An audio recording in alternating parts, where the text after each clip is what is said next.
Once upon a time, in a small town nestled deep in the woods, there was a quaint antique shop owned by an elderly woman named Mrs. Hawthorne. The shop was filled with all sorts of oddities and treasures, but one item stood out among the rest: a porcelain doll, with piercing blue eyes and a hauntingly beautiful face. Legend had it that the doll was cursed, bringing misfortune to anyone who dared to possess it. Despite the warnings from the locals, a young woman named Emily couldn't resist the doll's eerie charm and decided to purchase it. From the moment the doll entered Emily's home, strange things began to happen.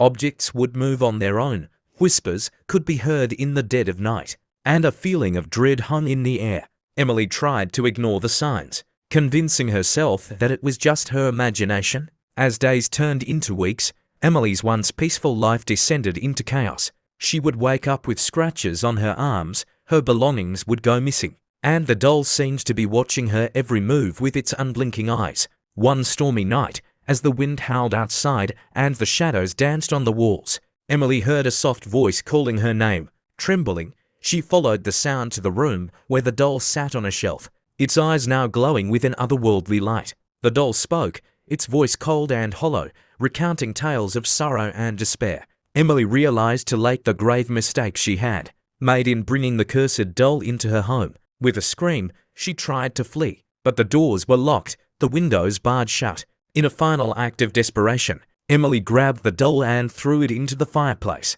watching as it burned with an unholy flame. As the flames consumed the doll, a chilling laughter filled the room, echoing through the house before fading into silence. From that day on, the antique shop stood empty, a warning to all who dared to seek out the cursed doll, and Emily, haunted by the memories of that fateful night.